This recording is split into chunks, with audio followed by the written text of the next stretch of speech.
Welcome, BBCs, to episode number 243 of the Broken by Concept podcast, the number one League of Legends, SoloQ educational and motivational podcast. Curtis, Charlie, today we're going to explore the topic, what is strategy in League? This was sort of a bit of a bounce off from our previous episode. We had some of the comments in the YouTube section. And I think it's a term that people, there's a lot of terms in League that we cover on this podcast that they're sort of loosely thrown around. They sort of lose meaning. It's like, what does losers queue mean? I actually can't think of any more off the top of my head. What's another one? That's it. There's a lot. I should have wrote them down before this podcast. There's a lot of things that lose meaning in League because they're thrown around. Winning lane. There you go. Yeah, winning lane. That's Playing a bit abstract. Macro. What is Macro. Mechanics. When people say like I'm behind, it's like what exactly? What about I've got a troll on my team? Yeah. What does that mean? Yeah. The troll. That's a big one. That has no meaning, right? Yeah, I mean, you're just gonna get. The people's definitions. All buzzwords. They're all buzzwords, right? So we're going to explore the buzzword of strategy today. Where do you guys want to start with this? Where I want to start with this is there was a comment from our last episode that I just really good to see because this is what I hope that this conversation does is, he doesn't really have a username. He's called user9. K9, but he said, your talk about strategy not being real made me connect so many concepts that I vaguely had ideas of in my head. Very good.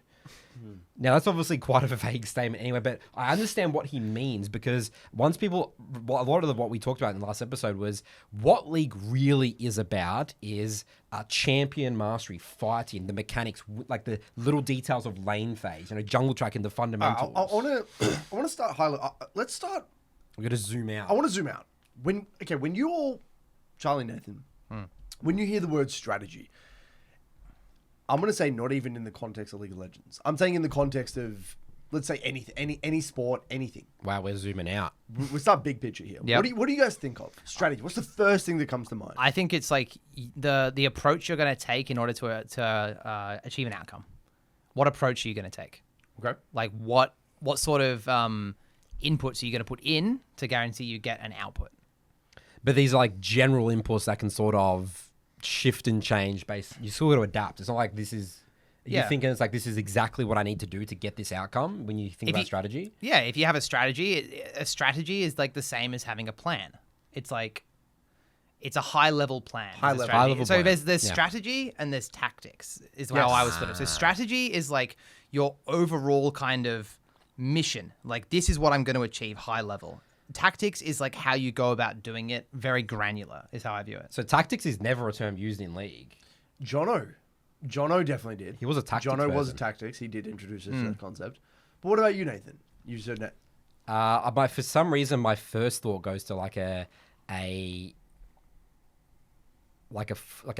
football team or whatever. It's like we're going to play through like the midfield or hit the the ruck in this way. But like that's my first thought. It's like what's a team? Generally, this is how our strategy is to win this game. But the specifics, tactics can change. So a strategy in sport is based around like two main things, right? It's based around the strength of your team and your players and based around the strength of the enemy team and their players. So you can there's a lot of parallels in League of Legends about that, right? That's how you would come up with a strategy for a league match. It's based around the strengths and weaknesses of the champions. I remember there was a Sun Tzu quote and it was something about how you would want to find, you'd want to attack their weaknesses essentially, right? It's like, again, that's not the Sun Tzu quote, but it was basically you're finding their key vulnerability. Yeah. And then pinpointing all of your energy into their key vulnerability. So I'm like you guys, like it's very high level. And I think it's important to differentiate those two terms, Charlie, strategy and tactics. Yeah. And so I guess tying this now back to League, right? Strategy and League, strategy is very, very high level. Strategy is very detached from the minutiae of like, what am I going to do on this wave? What am I going to do on this jungle clear? What am I going to do around this neutral? Strategy typically is going to refer to more maybe at team composition level potentially. It's like, how does our team composition kind of fundamentally kind of work together, right? But in saying that, the real question then becomes, how significant is strategy in SoloQ? right? Strategy may be a thing in competitive play at the highest levels of competitive play, and it definitely is. But how relevant is strategy in SoloQ? So an argument could honestly be made in SoloQ. Maybe League is simply a game of tactics. Maybe there is no strategy. Maybe League is simply a tactical-based game where you are thinking about what is the best tactic that I can employ in this exact moment to net out the most experience in gold. To get me the most experience in gold, or that will work with the hand that I've been dealt. Yeah. To get me to the next minute in which I employ another tactic, and then I go to the next tactic. Now, you may be able to string a few tactics together, and you might be able to form some coherent kind of narrative, and you could call that a strategy. But for the most part, the hypothesis that I would, I guess, push forward here to start this conversation is, I don't really believe...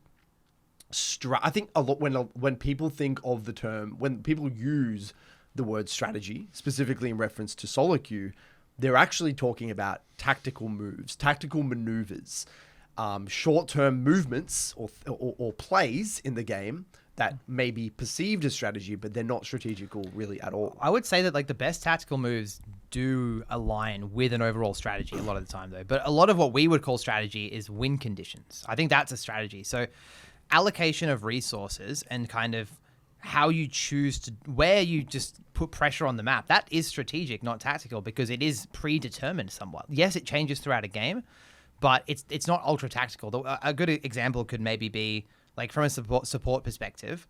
If I'm choosing to go to grubs or back bot lane out of base, there's both a strategic and a tactical way to make that decision. Tactically, it's going to be based on like people's HP at the time, the wave states at the time, who's strong, who's weak, positioning of a jungle, all these things that are in the moment decisions. That's tactical, but it also needs to be based on strategic decisions. Like if I have like a Caitlyn, it actually matters less about the specifics of the game and more about like this champion's just good at one thing anyway.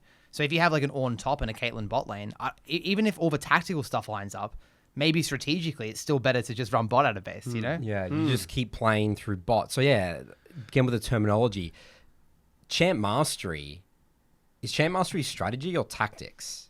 Okay, so let's... champ... not champ mastery, champ reference identity. points. And Yeah, reference like points. Reference points Exactly, are yeah. kind of strategy, right? Because they're high-level things that guide you. They're kind of guiding principles in the game, Yeah, like right? getting to level 6 as soon as possible on a Moo is a strategy, I would say. That is true. Is That it is a strategy? I think it's a strategy, yeah. Because when I think about strategy, it's something that can be played around with. Champ identity, these are just facts about the champion that you need to play towards. Not necessarily, right? Because think about what Charlie just said, right? He said getting to level 6 as fast as humanly possible is a strategy. But let's say halfway through let's say you do, after your first clear, you realize there's a lot of volatility in this game. I'm just going to go gank bot. There's ganks, yeah. You can just change your strategy. Yeah, exactly. Yeah. So okay. But again, I don't view that terminology as strategy. That's just adapting to what's happening on the map. That's league. That's what when that guy said that. strategy is just playing League of Legends. Yeah. I mean, that's that simple and thinking of it I that know, way. That's a bit lazy though, dude. I think it's lazy. I want to terminology. get specific, and I think we're touching on something really important here, which is win conditions and reference points are what we perceive as because they are strategic, kind of like I like them guidelines. because they're more specific. Yeah, well, think about what you said before in terms of AFL, right? Which is for the American European viewers, Australian Football League. You said we're gonna play around the ruck, or we're gonna leverage our ruck advantage to do whatever the hell it might be. But that is a strategy. That doesn't necessarily mean it's always gonna work. Like maybe a player gets injured during the match and you have to adapt. Maybe someone's having a really good day and you realize, hey, there's a defensive weakness here. Yeah, exactly right. We change our strategy. You can change that strategy, but it's a starting point. So, okay, in a game, in more traditional sports, right, the strategy probably wouldn't change that frequently. If we're talking about time, right, the strategy would probably be in play for quite a long period of time. Right, the feedback loop, and this is actually we're gonna really take a step back here. Jonathan Brown, one of the first things that he would talk to us back in the day was the OODA loop, and the OODA loop was actually a term which was actually I think stemming from fighter pilots, and basically it's in a long-winded way, it's kind of this process of feedback. Now, when it comes to fighter pilots, their feedback loop was very, very quickly because things are happening so fast. So they would have to respond to stimuli, they would have to make a quick judgment, and then they would have to execute upon that, and then they would get very, very, very good upon executing new information, new stimuli. He likened, this whole fighter pilot and this whole things about OODA loops to League because things are happening very quickly. In League, you're faced with a set of new variables every few seconds, right? You may look bot and your bot lane dies randomly. You thought that your Kate Morgana setting up a siege under the tower. The Morgana fails to shield the Caitlyn. Caitlyn gets thresh hooked and Caitlyn dies. You're now faced with a new set of variables, of pieces of information that you need to now adapt and make a next best decision. So at a high level, the feedback in League is very, very fast. There's a lot going on. A lot is changing. So tying back to what I mentioned before in traditional sport, that feedback loop is slower. You can have a specific strategy in play for a more amount of time. Let's say European football, just football. A strategy, you may have to let the game play out for 5-10 minutes before you realize, okay, the strategy is not really overly effective. I mean, AFL has quarters, right? You can really only change every quarter. Yeah, or you can maybe communicate right with some of your players or through substitutions and stuff. Yeah. But yeah, maybe you're right. Maybe through quarters or in football's halves, right? But my point in League, your strategy may have to change every 1.5 minutes. It could change on a dime. You could have one strategy. You know what? I thought I was playing through bot this game, and bot was my win condition. It's all about this Kate Morgana, but now they've died twice in a row. I actually have to play topside win con now. My whole strategy has just shifted, and that could have been within a 2-minute sequence. Yeah. Mm-hmm. Yep. So I think strategy in the way we're viewing it is high level reference points, direction about win conditions. How does our comp fundamentally function? And then why we immediately thought there was no strategy is because we're getting confused with strategy and tactics. The movement and how you execute upon that strategy around win conditions and reference points, that isn't the strategic part. Like the how you do that's not the strategic part. You know what I mean? Yeah.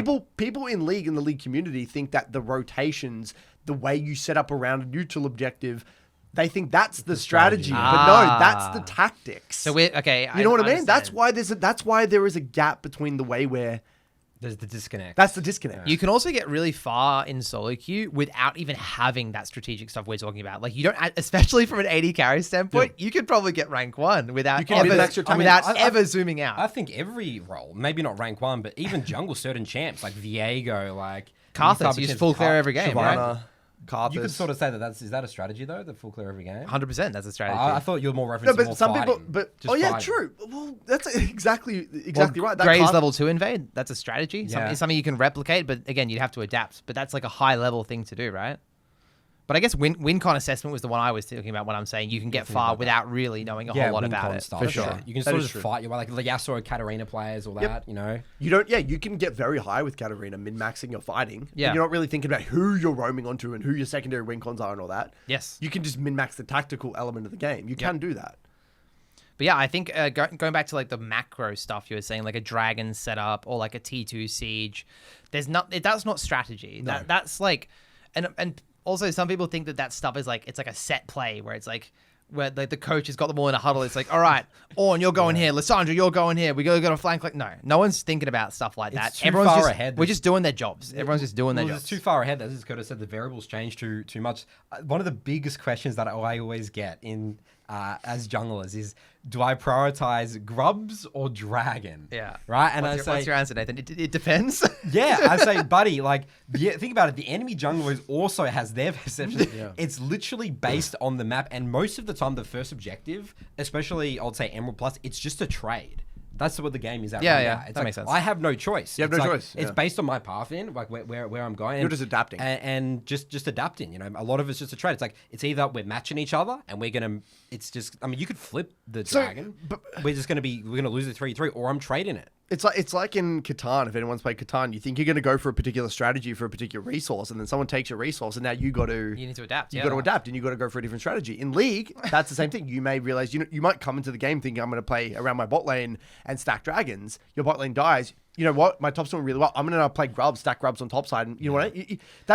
That's the adaptation. Yeah, so I guess the disconnect and where I feel the community's going wrong when they think about strategies, you enter this game and you're just locked in with that the whole time. They're not flexible. So is that's sort of our conclusion, exactly right? Right. That's where people, I think that's one thing. Massive misconception. That's one misconception. I think that's only one of them. I think there are many. And people wish the game was like that. I feel like a lot of the questions that we get in our academies, they want flowcharts. They want flowcharts, and they want a general strategy, and they want to plug and play that into every game. But that's not how the game works. All it is when you think about it, you look at the load screen, you look at the champions, and you say, okay, there's a LeBlanc Lee Sin on one side, there's an Orianna on the other side. You just have to know what that means. It's not you don't automatically assume that Orianna is going to go 0-5 and die every time. It's just an information game. It's like, okay, there's a bit of intel for me. I'll have to factor that in as I play the game. But it doesn't dictate everything you do. You know, there's the way I like to view everything. Everything, and even in life at the moment, it's all in probabilities. Yep. So I load into a game, and I'm like, okay, like you just said, you see a Lee Sin LeBlanc. Yep. There's a high probability that they're going to have early priority. They're going to look to kill my, if you're a jungler, they're going to look to try and kill my Orianna in mid lane. My Orianna is going to be sacking pressure. It's going to be hard for us to. It's a high probability that we're probably going to lose, a lot of pressure around grubs, and we probably won't be able to contest those grubs. You're thinking in probabilities. But the scenario that could happen that game, and I would review, and I've even been on, like, let's say an Udyr. It's an Udyr and a Udyr and a Victor. Yep. But the Udyr, the Lee Sin is level 3 ganking, showing in the map constantly. Udyr's building up a level lead. He's just like strong, and then suddenly the LeBlanc and Lee Sin get zero pressure and can't fight the grubs at all. I would say even still a weird scenario. The Victor could just take some great trades level 2, and then the matchup could be completely different. And then that's why it's so dangerous to have that perception where I feel like it's the assumption which is they've assumed that, and they think that's just the way it always is. They're not adapting.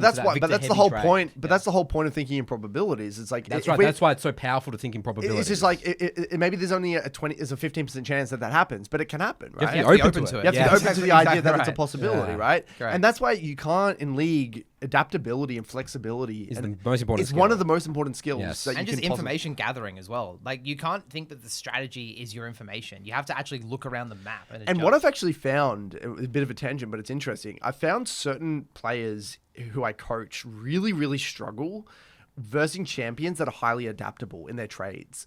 So I'll give you an example, right?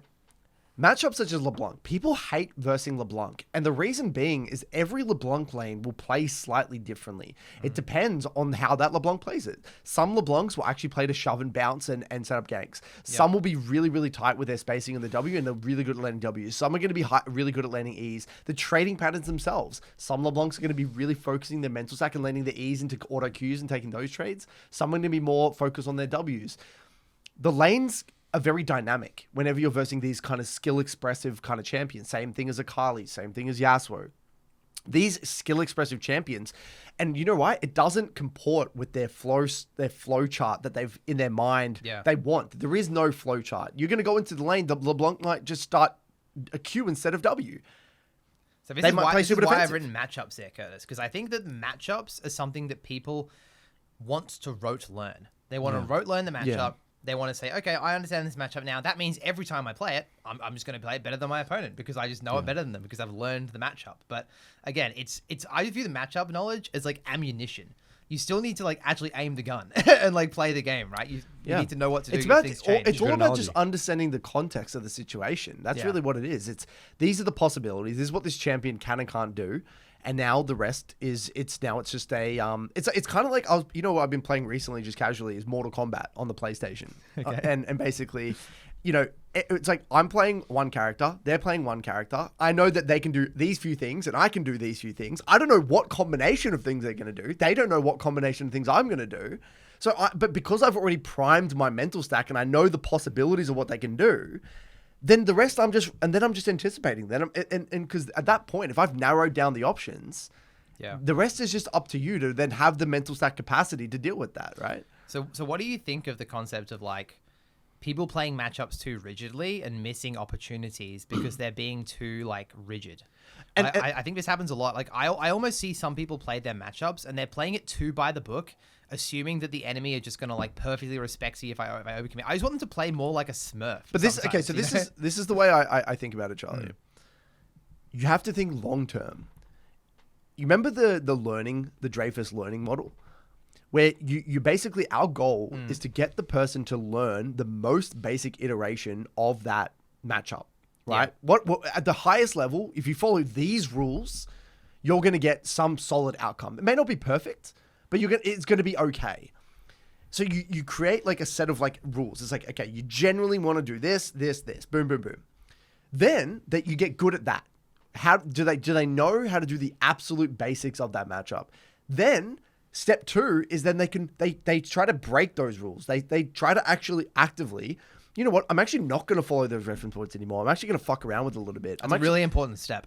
Really important step. And then by the third time they verse that matchup, then they have their own context of what's important, what's not important. How highly should I value certain things? Maybe I can be more loose. And that's importantly because like every matchup changes based on every play you verse, which is going to be dependent on like your rank, your server. Like there's so many different factors that a matchup will play out differently, right? Yes, 100%. It will continue to play out differently based off the ranks and different players, 100%. So like you need to get comfortable like fucking around in matchups. So yes, it is good to have baseline reference points and like this is generally what you're looking for, but you also need to adapt. Yeah, learn to adapt, and that's a huge part of League of Legends. And I think if we talk a lot about the complexity of League of Legends, why it's such a difficult game. I actually think, we talk about, the whole, you're only one cog in the machine, right? You're only, one player in a game with 9 other players, or you're not guaranteed your main role. You're not guaranteed your main champion, or, you have only a certain amount of impact, or there's all these things that make League difficult. There's all these champions in the game to learn, whatever. But fundamentally, I think what makes League such a challenging game is, again, the amount of possibilities that you're faced with in a game. It is that what you've been saying, Nathan, that adaptable mindset is the hardest, most difficult thing to wrestle with. It's the mindset behind it. Yeah, what Dr. K was saying with the study of cognitive flexibility is the most important skill for League, and it trains that skill in really, really well in your brain. And that's just, there's so much information, so fast-paced game, so many variables. Compared to a lot of other things. When people are gaining levels, people are gaining items, trades are happening, there's 5 players. Like, it's actually, as Charles would say, mental. It is mental. I mean, every game of League. We've been writing some articles recently, Curtis, and one of the things I wrote recently was like, one of the top 3 reasons why I think people in bot lane struggle to climb is being too rigid. It's just by far a big blocker for like a large percentage of people. And honestly, the kind of people that are probably watching this and are probably want to get coaching are actually more likely to be rigid in my experience than like the average SoloQ player is actually a lot more free flow, and that comes with its own problems. You don't want to be too rigid. Balance, you don't want to be too free flow. A lot of people in our programs are like software engineers and programmers, and they're actually sometimes some of the hardest to coach because the way that their brain work is all logical flowchart, and it's very hard to give that, just mess around, just mess around with the code a little bit. Yeah, it's like that just like breaks their brain. But that being said, like obviously we have gotten a lot of people results with the reference points. Like of course, those kind of people are very fast at like analyzing reference points, implementing them, doing that step 1. It's just getting them to do that step 2 that you were talking about. That's the challenge. It's a bit hard sometimes. So I guess looping this back to the initial question, like what is strategy in League? I think we've kind of nailed it, whereby what strategy really is in League, at least in SoloQ, we're only talking about SoloQ here, not competitive play, is that it's the high level direction. Like it's the reference points, it's the win conditions, it's the understanding of your role in a composition. It's these things, and everything else is tactics, right? How you move around the map, how you position in a particular moment. They're more. Are you flanking in a fight, or are you playing front to back? It's all the tactics. It's all tactics, and you need both in League of Legends to push to a very high level. And I think certain people are more strategically minded, and they find that aspect of the game really fun. And certain people are more tactical minded. But in League, I would say you're better off. You're going to get more results focusing on the tactics. Tactics, yes. Tactics will carry you majority of the way. Yep. Strategy is more something you need as a complement to high quality tactics. Yep. That's why MOBAs are so good. Like if you were just playing Age of Empires or Warcraft, pure strategy. You put the units in the spot and they deal the damage themselves. Or if you're playing something like, I'm going to piss people off, maybe COD, pure tactics, no strategy. You're just shooting. League of Legends, a little bit of both, but still more on that tactical side, And so, you were talking about misconceptions. To wrap up the misconceptions about strategy, you were saying one misconception, Nathan. What was that? That one you said about one of the biggest misconceptions is that they they were what was it that they were talking about? Like I think maneuvering around like positioning around neutrals. Was that was like they think that's strategy? That's what Charles was saying. He was saying that like the play of like setting up the neutral or Yeah. So that's one misconception. They think they what is it? Mistaking. I think people think that whenever their whole team is on the same screen, you're doing something strategic. I think Right, yeah, that's as simple as it is. That's people's approach. people's Yes. things, yeah. So that's a misconception, or they're mistaking things like, oh, I need to reset in time for this dragon. That's again, that is the strategy. There would be we're stacking dragons or we're playing for dragons. That's what my comp wants winning to do. the game That's through the win neutrals. condition. Yes, but the actual mechanic of I'm going to time my reset for this dragon and be there for that dragon. That is the tactic behind you're executing upon the strategy. You know what I mean? I've just realized something actually. In League, because we all kind of know the strategy. If you think about it, super high level. You've got strategies for champions and you've got strategies for like comps, but everyone knows a strategy for winning a game of League of Legends. Kill towers, get objectives, kill the nexus. In like, let's say football, like if I'm playing football with just friends, we know that like you have to get goals, but that's about it strategically. We don't talk about anything else. But in League, like even like most players will know that neutrals are important. Gold and experience is important. Towers are important. Grubs are important. All these things are important. That's strategy. There's actually so much assumed strategical knowledge already embedded in the game that people think that they have to add another layer to that. Grouping. The idea of grouping, the idea of roaming, the idea of resets. Every fundamental is technically a strategy you're employing. Because if you went back to season 1 or season 2 or even like season 5 and you did these things like creating tempo advantages, resetting on spikes. But couldn't you make an argument that those are all just tactics that they were undiscovered tactics? Well, I feel like the strategy of playing around numbers advantage is a strategy, like that high level. That is something that everyone in League of Legends tries to do. We all try and play around. I think that's a tactic. I think it's a tactic again. I think the way you get that numbers advantage, you need tactics. I think the concept, dude. There's the idea that if I have 5 and they have 4, I will win. No, because the strategy at that point is we need to win team fights to kill the Nexus, right? We need them dead so I can kill the tower so I can kill the Nexus. Okay. So grouping is a tactic. Grouping. Sure. Grouping in man advantages is a tactic. You're just trying to win fights. I'm still not solid on so that's the thing. Like it's all perspective. It's how high level you want to think, right? Okay. Like what you were doing there is getting into the minutia. Like actually going back, I don't think playing for towers is a strategy. I think the strategy is, what that's embedded within the game is that we need to because both teams are doing that automatically. Exactly. So the cancels no, but I'm out. saying that the only reason both teams are doing it automatically is because the game's been out for so long and people know what to do by default. No, but if the game was new, then it would be called a strategy. But the rules. If the game was released today, if someone started split pushing in a new game, people say, "Oh, this is my strategy of winning." I'm split pushing. So you're saying that it's assumed. This is all just embedded in the community and the player base already. That everyone looks over it. I guess when you say that you're in Narnia. You saying that now, Charles, you know how you guys were saying my take on strategy was lazy? That's because I think that all of that is assumed knowledge. No, but the strategy, that split pushing then, but again, that's tying back to champs. That's like a champ specific strategy, right? Like that's like a champ reference point. That's like it should be, but there's some people that split on any champion. For sure. And Charles is right. People would say that was a strategy, like 10 years ago. Exactly. Like, what if I went back to season 3 and I overloaded midwave with like my whole team or something to get control of a side of the map? Is that a strategy or a tactic? Or mid push into Rome? I think the specific. I think that is still a tactic. I think the execution of it is a tactic, but having the idea to do it, it's a strategy. We're going to go in the game with the idea of like. Creating a numbers advantage. Yeah, it's close. I mean, I think we could argue. We could argue. Yeah, I think an argument could be me for either. You know what I mean? I think it depends on if it's modern day context or in what context. What's the definition of tactic? Okay, so Charles, I think it depends on context, in my opinion, because I think that like in like let's say the upper let's say the apex tiers, getting shove on midwave wouldn't even really be considered a strategy at that point. No, it wouldn't. Whereas in the lower tiers, it probably would, right? So I think it depends on context as well. That's what I'm saying. Yeah, that's because the game's been around for so long that everyone knows the strategy, so it's just become part of the game. Yeah.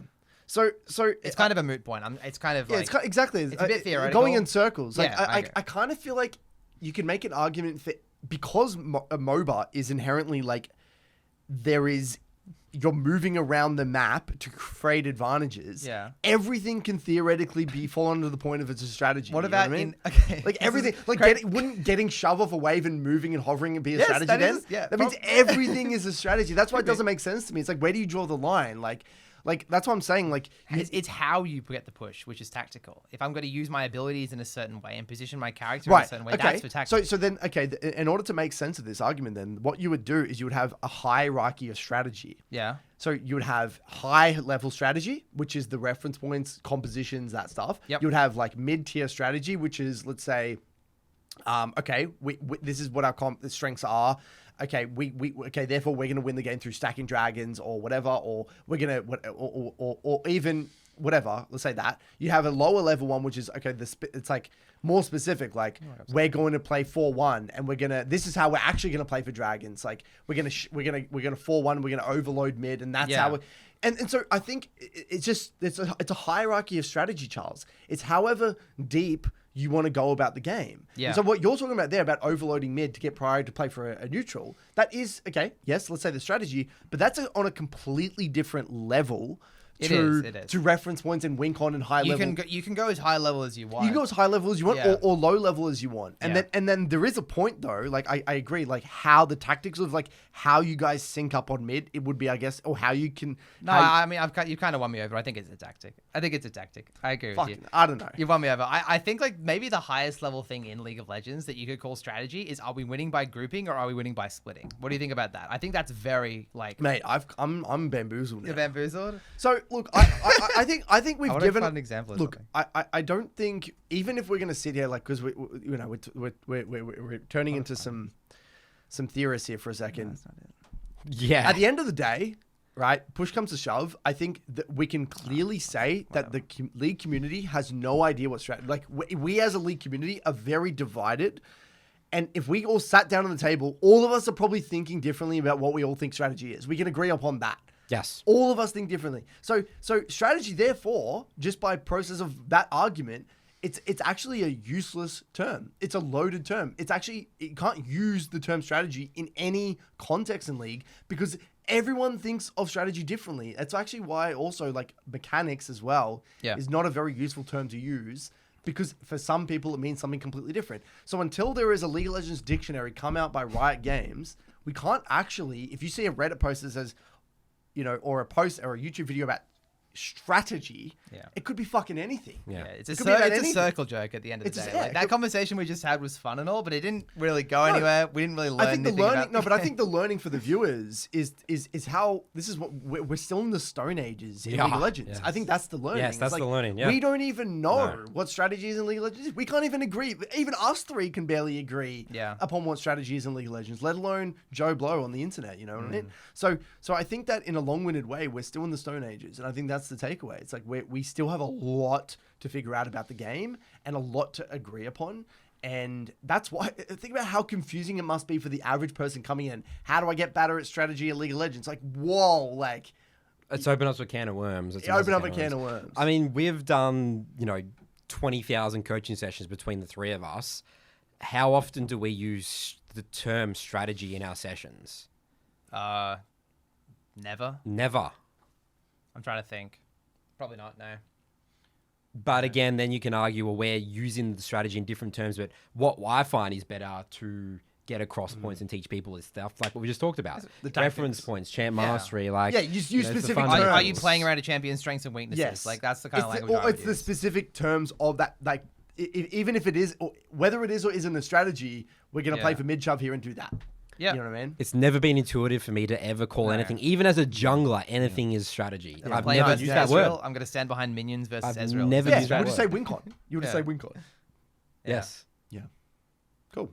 All right. Interesting Let us discussion. know what you think. All right, so our next topic, we just keep revisiting this one because this is a really big thing that people are really divided about. I mean, I'd say not even divided, but I would say majority love the idea of voice comms. But we need to take this seriously. I'm going to be first to admit, I think I've been too dismissive. I can't speak for you guys. I think I've been... I'm with you, boomer. Curtis. We're boomers in League. Yeah. We love League now the way it is. And I'll be honest, I think we're a bit hesitant and we're scared of change. And voice comms is a giant change. This post on Skool that Charles is going to read out in a second, I think is an interesting post that will shed new light, a different perspective on certain things in regards to this topic. And I really want all of us. I want all of us to be very open-minded.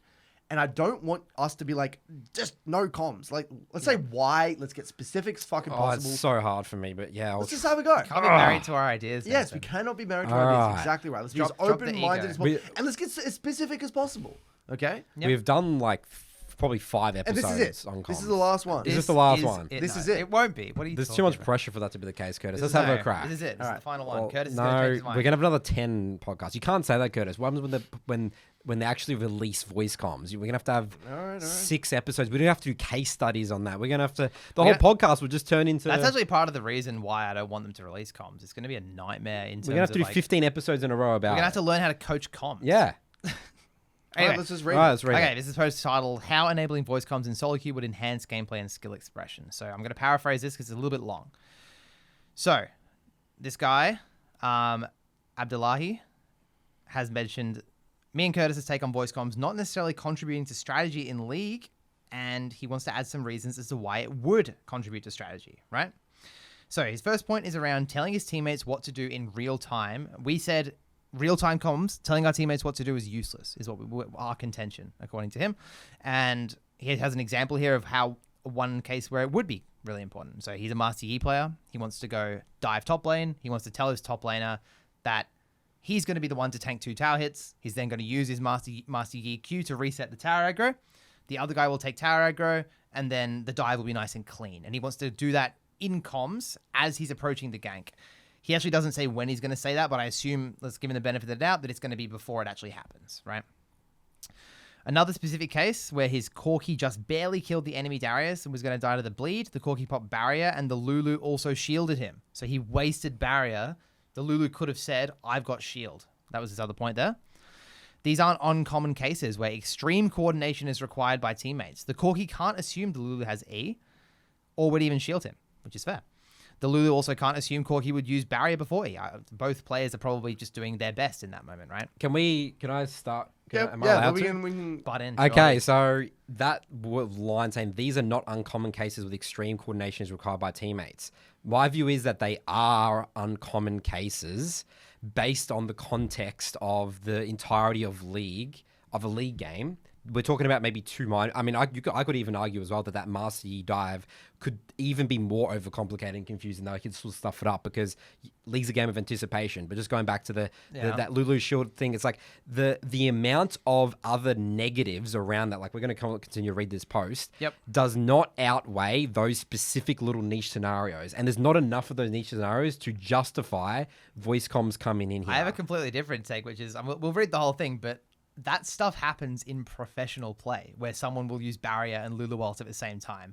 There's no amount of comms that can change your instinct to press your defensive spell. End of story. Interesting, yeah. That's just not the case. People will always use their own spell first, even if you'd have to be insane level of alignment, and that would actually come out of the game, not even in the game. That's where I think people think comms is like League's just like a very sort of slow paced game, and you can like sit there and like plan it out, for ages, but like we've said, that the game moves too quick. And the League of Legends players aren't fighter pilots, and it's not like Corki's tanking the tower. He's like, Lulu, if you got E, you have got E. Okay, initiating not pressing barrier. It's just like that's not how it sounds at all. No, they're like sweating. Like it's great. Anyway, let's keep reading. Me and Kurt, we're not being serious, Nathan. We have to take this seriously. Oh, I mean, instantly, I just get so I think involved in this conversation. Yeah, it's not good. Okay. A jungler may want a full clear before contesting objective, but their teammates, unaware of this plan, might engage prematurely. That's another example of where comms could potentially clear that up. Let's read a bit now. So similarly, a side laner may want to push 2 ways before rotating, or they may fully commit to taking a T2 tower while expecting their team to stall a 4v5. So implementing potentially some strategy. These among others, are often sequential strategies that are often too complex to convey through pings or chat alone, especially when the situation changes dramatically during the moment. So I'll read this last bit verbatim. So from my personal experience, when I'm in SoloQ environment and my team and I have a clear but not outright winning advantage, my most optimal play would be just to full clear my own jungle and hover my team. However, when I play in a competitive setting in a voice call, I can coordinate with my team, for example, to get mid-prior with my AD and support, and then move into the enemy jungle, either forcing them out of their jungle and claiming their camps, or forcing them into a losing fight. This can easily backfire on us, though, if their top and or mid choose to help contest camps, which would require further communications from our side laners if they want to follow, or if we could concede and they could use this opportunity to push, or do whatever happens to be best at the time. As you can see, the situation can change depending on how the enemy responds and can easily be played out if everyone is on the same page. So he's saying the comms would help align everyone when the variables change. Can I read this next part, Charles? Go for it. Without voice comms, these strategic nuances are difficult to coordinate, leading most SoloQ players to default to the safest cut and dry methods of winning, which often results in slow, passive, or even suboptimal gameplay. The ability to discuss alternative, high reward plays in real time would open up far more strategic depth, making games not only more coordinated, but also more dynamic and engaging. Just pointing out, I really, that one word really sticks out to me in there, discuss. No one's discussing anything. There's no time to have a round table. That's why people think. People think it's a round. People think they have the time to do a round table discussion. Sorry, you keep going. Where was I? I could go on. I could go on and on about more examples like playing around cooldowns or snapping gauges and giving your team a moment's notice to prepare before the opportunity elapses. But you get the gist of it. I believe it is a crime to the game of League of Legends. I'm going to repeat that. It's a crime to the game of League of Legends, with all of its complexities being so simplified and limited due to the lack of communication and coordination.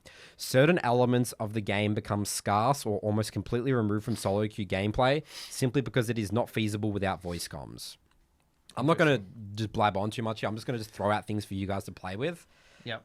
Spit opinions into the void. Yeah, rank. This depends on the rank. Rank. I think voice comms rank for lower elo ranks compared to high elo ranks, and also that voice comms removes the beauty of the game. Like, compares in what way? You can't just spit that out. Like, compares in what way, rank to rank? You saying lower elo players shouldn't have comms and higher elo players should? Yes. Okay.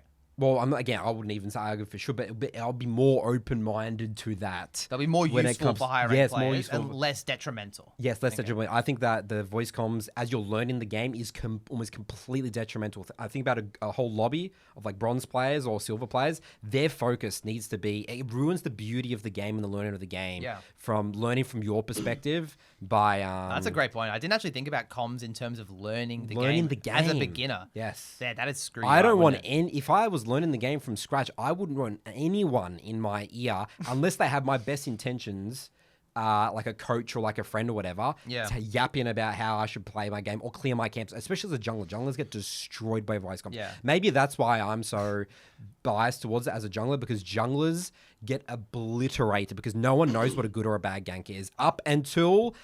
I would honestly say Grandmaster. Even Grandmaster. I'm not even joking. Laners do not know what a good or bad gank is for jungler. Until Grandmaster, which is mind-boggling. Yeah, no one figures that. I just want to say before we get into it, Curtis, and we'll let you speak. Curtis has so much to talk about. But like, we're gonna skip over the topic of like discrimination and any sort of people being cyberbullied or attacked online. Like, we're specifically here talking about the effect SoloQ will have on like comms will have on like the competitiveness and the and introducing strategy. His whole point is that this comms will help give strategy. Yeah, that's more the strategy contention. to the game. Comms equals more strategy, more strategic depth, and more nuance. Yes. Obviously, comms also come with a bucket of other issues, but we're not going to get into that today.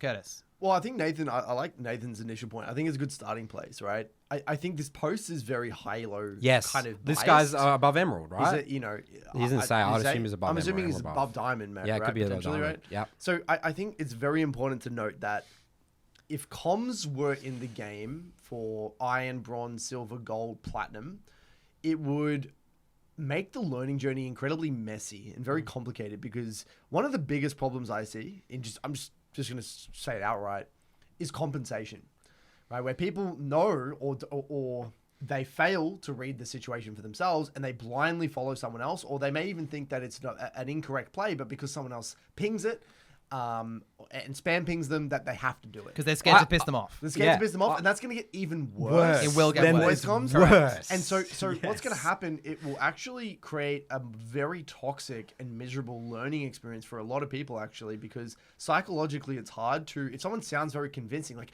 come mid, free kill, or come roam bot, they're easily diveable. And what's going to happen, it's going to be hard for you to be like, well, I'm sitting on 1,300 gold right now, and grubs are spawning in 40 seconds. You know what? I probably should not go bot and actually reset. And how are you going to communicate that to those people bot? They're going to say, "Oh, you fucking idiot! You missed it." And I even have a better example there, Curtis, for like a mid lane ganky, like just in terms of the quick execution, the speed of the game, right? Because I see this all the time with ganks. The mid laner is correct. It's actually a really good gank. He should gank it, but because he says it's like we got to do it now, he doesn't. They don't factor in the time getting there. Well, no, not even the time. No, I think it's actually you should slow it down. Like then a quick trade happens. He's not able to communicate it, and then the gank should happen on the next wave, or that he needs to wait for ability cooldowns. And then because he's said that, the junglers go in, he walks, and then just look, and the guy just runs away. There's so much subtext to that. Mid is gankable. What does that mean? Does that mean I should come now? Next wave? Does that mean where do I do it? So it's hard to communicate that. You know, we literally just came off the back of a conversation talking about loaded language in League of Legends, right? Strategy. There are, hundreds of terms in League of Legends that are incredibly loaded. And the reason I know this is because I've actually worked on this when I was a professional coach. We found Jono helped us with this in our communication, right? Someone would say, top's gankable. Now, top's gankable, right, could mean many different things from many different top laners. One person saying top's gankable might think that they're 50% HP and you can actually chunk them out of lane and send them back to base. One person might say gankable means that you can kill them. One person may say, I need help. But help means I'm going to fucking die right now. It's like super urgent. Some person may say I need help, and it's like, you could come and help them in like 2 ways. Even the killable one, by the way, they could be killable, but the other one could be they could be killable if we play perfectly. Execute perfectly. Exactly. Like people have unrealistic they assume that they know their limits perfectly. Yes. The other champions' limits perfectly. Yes. So the crazy thing in League is that communication is there's a lot of loaded language. So it's actually very difficult. It's like when a lot of us talk about, when I hear a lot of these topics, we automatically think if it was me talking to me, if it was me communicating with someone like me, then the communication would be excellent. Or if it was me communicating with someone who were on the same page in terms of improvement or just wanting to win the game, or we viewed the game, I'm talking with someone who views the game the same way as me. Same brain as me. Or has the same level of game understanding. Which is just not going to happen. That's not realistic. Which is not going to happen. Yeah, it's in fairyland. Then this whole thing makes sense, okay? So it does make sense if it's you talking to you, right? So just quickly tying back to the low elo thing. So that the loaded language, the compensation. The other one as well is that, like Nathan said, there's a lot of things that you personally need to focus on, and there's a lot of just knowledge gaps that you need to figure out yourself, and that is going to interrupt the learning cycle, because what happens in League is an event happens. It's either going to be a positive or painful experience. You're going to learn from that, and you can execute upon that next time. Now, if someone's coming in and injecting their take, they're ruining your initial hypothesis. So the learning journey gets very messy, because you're not sure if it was initially your opinion or your take or not. Was it someone else's call? Right? You know what I mean? Yep. If someone else says to do something, what do you take away from that? It's a lot harder to learn from someone else's decision. So I think in every, like, let's say up until Emerald, comms would be incredibly detrimental for those reasons, okay? Now, let's talk about high-low for a second. Let's talk about Emerald Plus, Diamond Plus, Master Plus. Yep. I do think in his specific scenarios, there may be some very minute or certain scenarios in League where it could be beneficial. I think we covered that last time, where it's like you want your jungler to hover you on a side lane on a particular thing, or you want to... like he said, you want to group on mid for that neutral. I think sharing bits of info, just like, I think calls are less useful than information. I think information can be very helpful, because not everyone can information see it. is You're saying like, this guy has no flash. This guy just uses E. Yeah. Or this guy's E's on cooldown. Really things like that. But then again, like, good players just see that stuff, okay, let's just put that aside for a second. Okay. I think that is objectively true. In the high elo tiers, there would be many scenarios in a game where, assuming everyone had good intentions and everyone was in the right headspace. I gotta fight you again. I can't do it. No, but let me just hear me out. You can finish. Yeah. Sorry. Okay. This is not I'm segueing this. Okay. My point is that, yes, there is objective truth to that. But I do feel at the same time it would turn League into a different game. If we left voice comms in Halo active, let's say only Master Plus for like, let's say a year, what would happen is that the game, he says that League would level up in terms of strategy. In a way, the game would actually just be different. I think it would be challenging for differing reasons. It will solve certain problems and create other problems. Yes. So like, I think when a lot of people think of this, they think it's going to level up everyone's strategy and that's going to make everything better. But I think that the way it would work is that, yes, it may potentially increase strategy in the short term for certain players, but then it would get to the point where it's like, okay, there's a whole host of other invisible problems that are spawned. Now it's like, what if someone doesn't want to communicate? What happens if all that knowledge that you've just communicated now becomes assumed knowledge and now you're stuck with comms? Because after a year, if all those same people, they all get it, and they all figured all out these like strategy that you're trying to do and shoving on midway, whatever. Now what? Now you're left with comms in an environment that it's it's a very very big factor to introduce into already in a hyper chaotic environment. People assume that it's going to reduce entropy in the game. It's going to increase entropy because think about it, it's actually more information. You're getting more info. League, you're already getting, let's say, in any given moment, right? You're already getting, let's say, 20 pieces of information a given second. I'm just pulling a random number here. If comms are involved, you're getting more information on top of what you already have. You've got pings, you have fucking everything that's on your screen, and you've got someone yapping away and giving you more information that may or may not be relevant to your situation.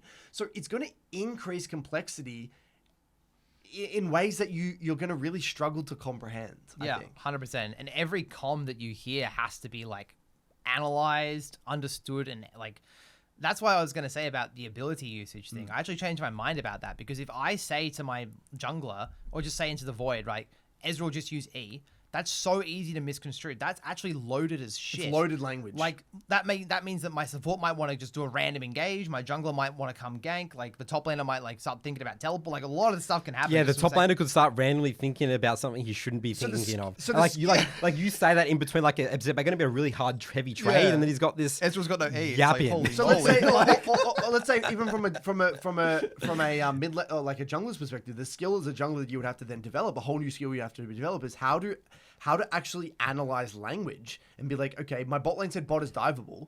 Like, how do I reconcile that? What do I do with that information? Like, you know what I mean? Like, but that requires that's in competitive. That's why you can talk. And then commonly what happened in my teams was like, you would end the game and someone would say, like, oh, what did you mean by that? Yes. When you said this guy was inting here, like, what did you mean? And then they get aligned and then he improves because next when time. you're playing with the same people, you understand can start their to speak language. the same language. You speak Exactly the same right. language. Teams, when you go on a team, they all speak a similar language. There's like a miniature you culture. have your own memes. You have your own language, like, terminology. Yeah, own terminology. Yes. Exactly right. Because you're playing, and you understand even tone. If someone says something in a particular tone, you'll be able to understand that. But in SoloQ, you're playing with something different every single game. Right? You might see the same person every now and then, but it's not nearly enough, right? So, like, I think the complexity there of working with so many different players, it will create more challenges than it solves. So yes, he is objectively correct. There are moments where it will help. Absolutely. So I think it's important just to own that. Like, I think we in the past we've discredited. I think that's objectively true. It's not that isn't true. It's more that what else comes along with that. It's like there's a lot of baggage that comes along with that. And I think that the direction League would go, if it goes down that direction, it would make it a very stressful experience. Like, League is already stressful because it's so overwhelming on your mental stack. It would be next level stressful. It would not reduce entropy. It would be increasing entropy because of the information, analyzing language. You're having to like strategically mute people that are abusing comms. You'd have to be so pressured to join the comms as well. Yes, the psychological aspect of joining comms. And just the logistics as well. Some people have got people shouting in the background. Like, some people just want to play music. Some people play League at work, by the way, you know? Like, you know, someone stuff like this. Trash mic. Someone's getting yelled at. Like, you know how people always say that a lot of, like, you know, hate comments or whatever it is, like, you know, it's the loudest of the silent, like, there's a silent majority and the loudest of the minority. Yes. Like, I feel like the whole comms conversation would benefit maybe 5% of the player base, most being high elo, and 95% of the player base would severely suffer from especially if you're a woman. that's gonna get ugly. You know, if you're a young kid, you're probably going to get abused. If you, that we're even assuming people speak the same languages, like you were mentioning. Europe's going to be a mess. Europe, even Australia, we have like a lot of international students. Yes. Yep. It'd be Like a mess. it would be an absolute logistical nightmare. So like I think that like again the complexity is. And the way I view it is like Riot would have thought they've had this discussion. Riot would have had this discussion every year for fucking 15 years, you know, like because all these games have comms, so there's a reason. And well, people just don't trust Riot. People don't just Riot, right? Yeah. So like, so I think that gives us. I think we've put that to rest. You know, I think there's a lot there. I think there was only one more comment here. I actually don't think we need to cover it. I think that's enough. Yeah. So, but I would love. What was his name? I forget the name. It was Abdullahi. If you could share us your thoughts based off this in the comments, would really appreciate it. Would give it a read. So yeah, let us know what you think. But hopefully this puts it to rest and gives our opinion. I'm not saying we're the fucking be all know all, but you know. Yeah, no. So I guess to like round it out from my perspective, it's like the examples you've shared. Some of them are valid for sure. Like it would help bridge the gap, and it would make that specific thing be executed better. But I agree with Curtis. There's so much confusion, lack of clarity that would add to the game. And it also requires a lot of assumed knowledge that not everyone will have. So yeah, especially from someone like you, Abdullahi, who comes from a competitive environment, you play on a team. Yeah, dude, you're going to come into SoloQ with comms. You're going to smurf it. It's going to be way better for you. You're going to be a leader in the game. It's going to be fantastic. But you're like the 1% of the 1%. Yes. So the loud minority. And to be honest, like we would probably benefit from comms a little bit as well. Like, but it just wouldn't help the game overall. So we've expressed our concerns to the board. Yes. The board. The board being the League of Legends community. All right, so we're going to finish off with another Skool post of the week. This is by Reufury. He is a high elo player over on OS. We do know him. Yeah. So we thought his post was great to finish the podcast off here. So title of this post is The Small Influences Over Teammates. Already loving this title. The take that we have no control over our teammates is true. You can't control the character champion that they are playing or where they will be looking. I know you can influence them. For most people, it is best to only focus on yourself. That doesn't mean the way you move in the game, the pings you make, the words you type or don't type will affect your teammates. It's funny to think even your icon, level IGN, character choice, mastery, emotes, OPGG. All these little things are how other players see you and you see them. Your teammate's name is I Can't Win Jungle Gap 79 versus Happy Hat 22 John Smith 8. At first glance, the first two IGN people will judge these guys as complainers or negative people versus name 3 and 4. If you're a laner or jungler, these IGNs might be the difference between getting more help or less in the game. It's similar to the way we act IRL or dress without getting to know someone. We just make these judgments. What I am getting at here is you can use this to your advantage. If you people think you're going to give them a higher chance of winning, or you seem to be a better person, even nicer person, they are more willing to listen to your pings, your plays, protect you. I think just being more aware of what you can influence on the Rift might help you be less toxic.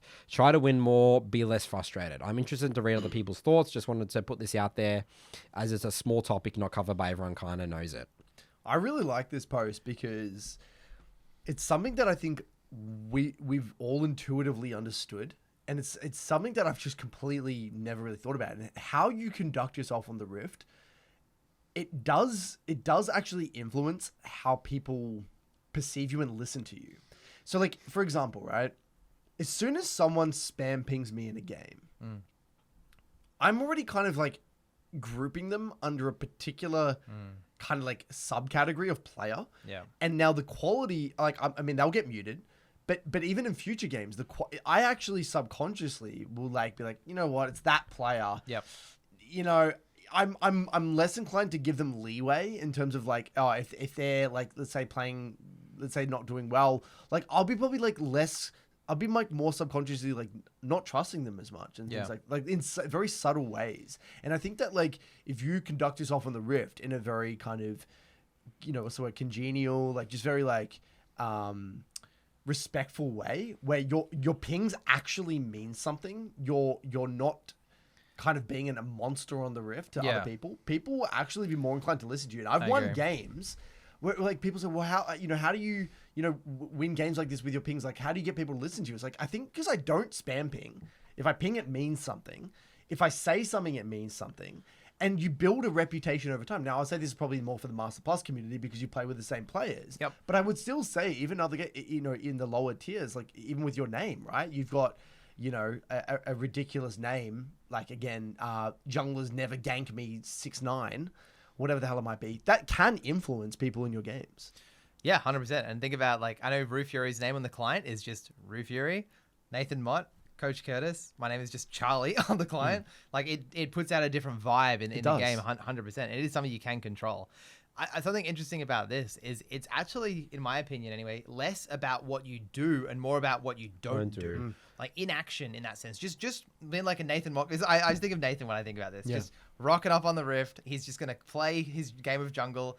And that's that. He's not there to piss anyone off. He's not there to ego boost. He's not there to do anything. Some people don't like the way I play the game, but that's just the way it is. Yeah, exactly right. But other people, I load into the game and they're like having like a catch up, like a lunch meeting in the chat as we're like level 1. It's like, come on, blokes, let's go, let's fan out, let's get started. But they're talking about like some scrim or something that happened recently. It's like that immediately makes me think like you're not taking this as seriously as you probably should be.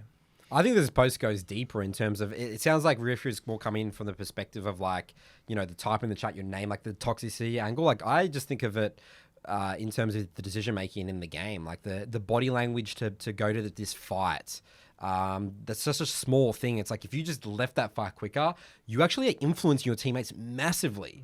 A jungler is really big for this one because I literally think in my game, if I right now come and gank this lane, this creates a different game, so much chaos for my teammates. I literally have that thought. So I know, because I'm visualizing the scenario of like, if I gank this, they're going to have to burn some flashes. Maybe it's like a Nami something against a Blitz something. It's just going to, and they're full HP. They just want to keep chilling and just farming and just scaling. And I know I could technically come and kill them, but this is going to create an element of chaos for them that I don't want them to have to deal with. I agree with that. The worst one from my perspective in the bot lane is when I'm playing like blue side and my jungler invades the Gromp.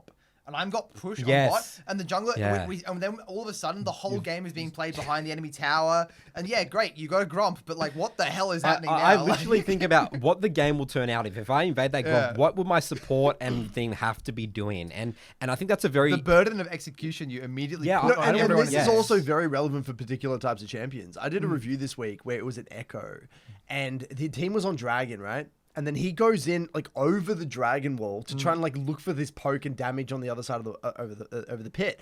And then everyone gets off the dragon, tries to follow him around the area. And this is like I think in silver or gold. And I'm like, you just gaslit your entire team here. And like, if you just like, I'm not saying you can't do this. You can do this. You can, because you can pop out as Echo. You're not going to die. But I'm like, you know what? It probably would have been better if you just pull out the dragon. Let's just play for the dragon. And you can do a similar thing in a way that's less committal. For example, you can sit around the banana bush, around like kind of where the blue is. Make them come through that choke point, and you can still get backline access. You don't have to dive into the red buff and do this crazy shit. You could have done this in a way easier to execute way. And then in that scenario, his entire team died just because he gaslit, he basically influenced his entire team to go in and follow him. I want to get you guys' take on a similar topic to that, because this is something that I actually struggle with, and I don't know if I really have an answer. Is like, if I'm playing like Ezreal or Corki, but Ezreal will be the easiest one to understand, and I'm posturing up mid quite aggressively, and my support's with me. I'm posturing aggressively because I know I've got my arcane shift, right? I can back away. My support thinks that their limits are the same as mine. So I am technically gaslighting my team because I'm positioning so aggro. Like, whoa, this Ezreal's really aggro. But I know my limits way better than my team does in that context. So how do you walk that tightrope? Is that where comms fixes that problem, Charles? Well, potentially. I think it's my team's knowledge of my champion. Well, that's the thing. I think in that case it's slightly different because I think a support has to learn that. That's part of the role. Whereas like it's different in that context of what I said before, because you're interacting with many players, you know what I mean? And it's not just a simple you and a support. So I don't have an answer either, to be honest. Like, I think an argument it's messy. Thing. There are these messy parts of League of Legends, but I think it could be viewed through those two lenses. Like, okay, that support needs to have that painful experience and just learn from it. Vice versa, it could be like, well, it depends on the ELO bracket as well. Maybe there's an argument as well. Maybe if that was in gold, maybe you don't want to do that. I don't know. That's an interesting point. Like the answer. From what you're saying about your ganks as well. Like the idea of holding back might be a beneficial thing for the game state. I don't think many people think like that. No, they don't. It's very. It's that super is like no, but that's psychology. that's the next. Because think about that. At that point, you're thinking like extremely high level. You've mastered. You have to know all the options, and then like. Yeah, you have to be like big. Think about exactly what you just said. To get to that level where you're contemplating how other teammates are perceiving you, you have to have complete mastery of a scenario. You have to know exactly what's happening, and you have to have leftover mental stack to sit above that and be like, you know what? Maybe I shouldn't do that because of these psychological factors. Like you have to be a 1% of the 1%. You have to be like the top, like one of the best players in your server to do that. Like it's very, very hard to do. With that, my point, it's just more, I just really want people, that statement where Reufury talks about, it says we have no control over your teammates. People just really have no idea how much control, not even just your teammates, just the game. And the game is your teammates, right? Like you have massive control. And yeah, Curtis, I'll say every 1 or 2 games you see, we want to do Baron, guys, and then 2 people who are your high DPS people, they're not hitting the Baron. They're chasing for kills, and then suddenly, again, they've completely actually now forced the jungler and the support or whatever on the top lane to get off the Baron to come and help them, because if they die, so people hate that statement. They think they have no control of their teammates. You have massive control over your teammates and it's in the game. in subtle ways you wouldn't even expect. Yeah. It's like, okay, there's an example would be like, as a mid laner, there are going to be moments where you are desynced with your team, right? Sometimes it's like, I know to myself, I could maybe look for something here and get a chunk of this 1v2 or 1v1. But it's like, you know what? To really simplify this game, especially if I'm in the lead, I'm trying to translate a lead and just end the game cleanly. Yeah. I'm just going to not engage here and just wait for my team to get back on the map. I could maybe do something, but I'm actively choosing not to, just to simplify the game. That's for your teammates. For my teammates. Yes. And that is influencing my teammates in a way. You know? No, simplifying the game is a perfect way to put it. 100%. Because like, especially around one concept like grouping at Dragon. Like I always tell people in coaching, like, yes, mid push is really important and it's awesome to like contest the waves, but at the end of the day, if your whole team is just like hanging around the objective, just simplify the game and just go hang around with them. Don't complicate the game. Yeah. That's again, that is a whole nother layer of league that this Skool post kind of touches on. Like I think it's really delving into that really messy, high level.